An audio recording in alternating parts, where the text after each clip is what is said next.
Kapag naririnig mo ang artificial intelligence, baka naisip mo ay mga sci-fi robot o supercomputer, pero ang AI ay bahagi ng pang-araw-araw mong buhay. Hindi ito tungkol sa mga robot na sasakop sa mundo, tungkol ito sa pagpapadali, pagpapabilis, at pagiging mas personal ng buhay. Ang smartphone mo ay isang magandang halimbawa, mula sa pag-unlock gamit ang mukha mo hanggang sa pagtatanong ng direksyon, ang AI ang iyong tahimik na katulong.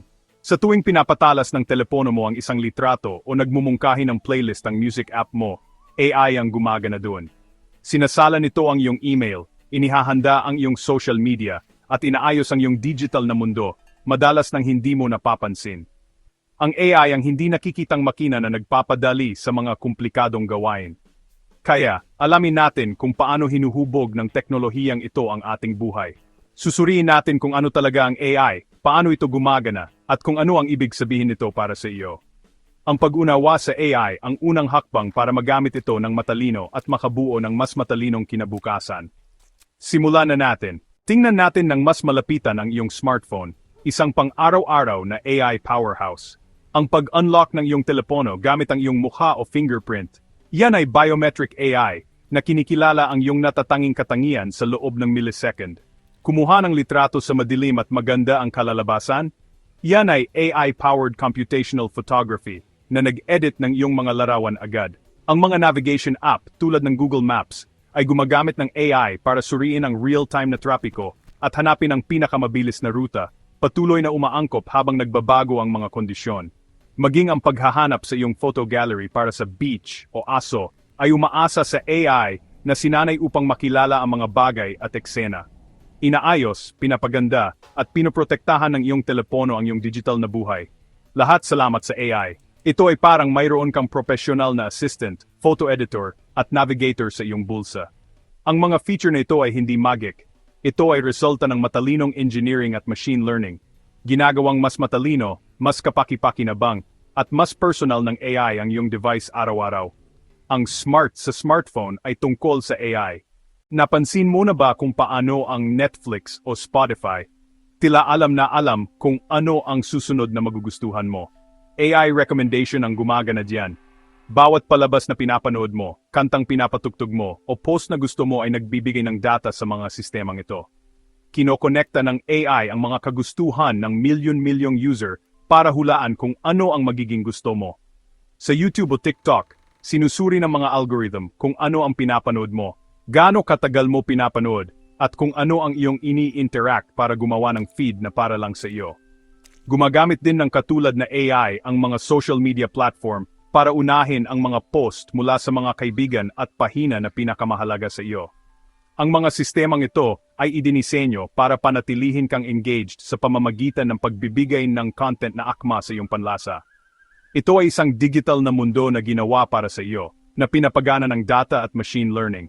Kung mas ginagamit mo ang mga platform na ito, mas nagiging mahusay ang AI sa paghula ng iyong mga interes. Hindi ito swerte, ito ay agam na humuhubog sa iyong libangan at impormasyon araw-araw. Ang AI ang tunay na digital na tagagawa ng panlasa. Kapag tinatanong mo si Siri, si Alexa, o si Google Assistant, nag-uumpisa ang isang serye ng proseso ng AI. Una, ginagamit ng device ang natural language processing para gawing digital text ang iyong sinasabi. Sinasala ang ingay at naunawaan ang iba't ibang accent.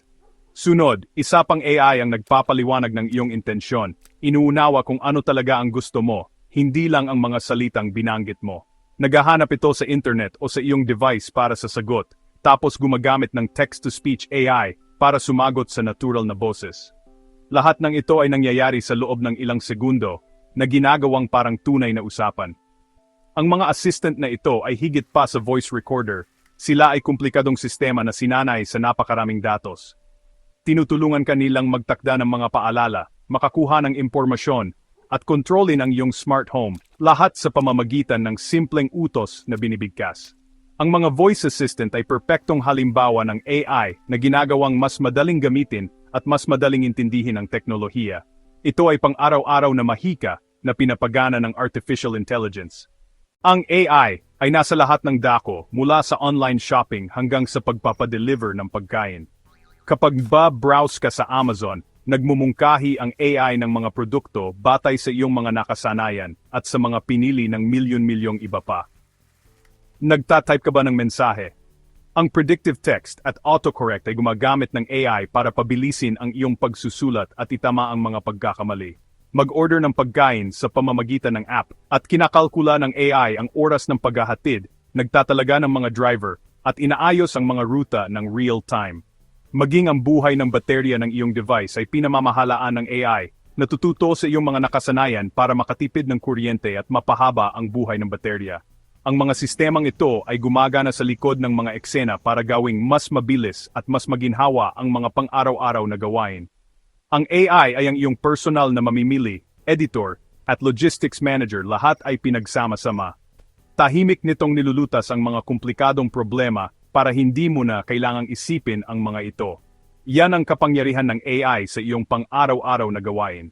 Nakakatipid ka ng oras gamit ang AI dahil ginagawa nito ang mga pang-araw-araw na gawain ng kusa tulad ng paghahanap ng tamang daan sa trapiko, paghahanap ng mga litrato, o pagsagot sa mga tanong.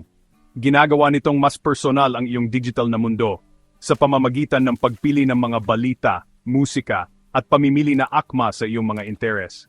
Ang pagiging personal na ito ay nagpaparamdam na mas mahalaga at mas kasiyasiya ang teknolohiya.